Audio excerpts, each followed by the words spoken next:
beginning of spooky season, and you know what that means. Spooky anime.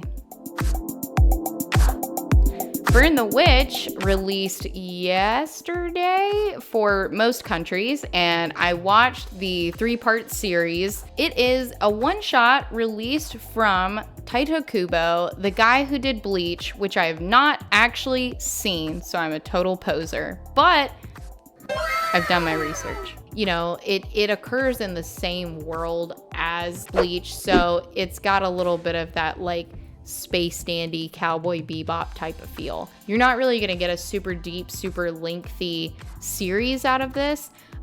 So if you go in knowing that you only really have 3 episodes to get the entire story, I think that that's a good frame of mind to kind of go in and appreciate it for what you have. Our 2 main characters, Nini and Noelle, are based out of Reverse London, which is kind of the backside, like upside down version of London. So in Front London, everything is as it would be, but in Reverse London, you get to fight dragons. This is also the first work that Tite Kubo has released since the last chapter of Bleach, which I believe was in 2016. So let's talk protagonists. Noelle is definitely an early favorite for me. She is super, super laid back and has an extremely dry sense of humor. And she's highly skilled with magic. You wouldn't really guess that she's the younger of the two. And they actually make a joke about this, but she feels like the older, more experienced character. Nini, in opposition, is extremely temperamental, very loud, but also a pop singer in Front London. So very talented and like kind of blessed. Because, I mean, she's a singer and she's a dragon fighter.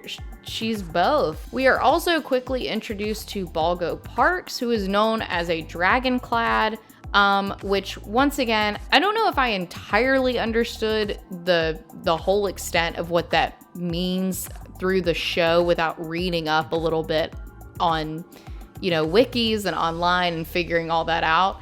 Balgo is a very sweet individual who pretty much only cares about his dog and like maybe 3 other people. Psycho! For people that are fans of Bleach, I think that it's a pretty solid little follow-up, in as much as you can really feel a very similar aesthetic, a very similar world, a lot of similar character designs, which makes sense. But for people that haven't seen the show or just want to hop into something spooky, I thought it was a pretty solid way to kind of kick off October. The animation is beautiful, the character designs are awesome, and really my only complaint at the end of the 3-part series was just that I wanted more, which I don't know if that's entirely a complaint.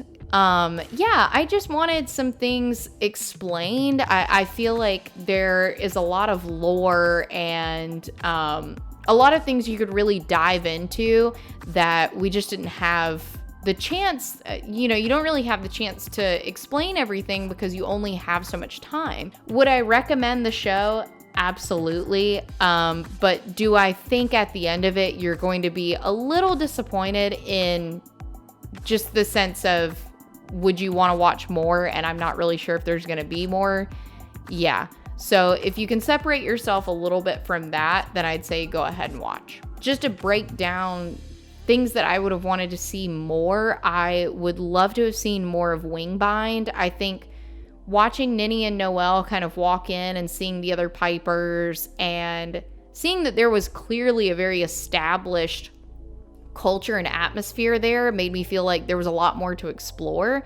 So I wish we could have seen a little bit more of that. I really enjoyed our villainous circle, so to speak, that we were introduced to. I think that Bruno stands out the most, and he also pulls a lot of Bleach aesthetic. But I think as a character, if I had seen him and not known what his context was in the show, I really think that guy could just have his own show. Like, he looks like a main character. So let us know in the comments below. If you watched Burn the Witch, did you like it? Do you want more? And let us know what spooky anime you guys are watching to kind of get in the mood for October.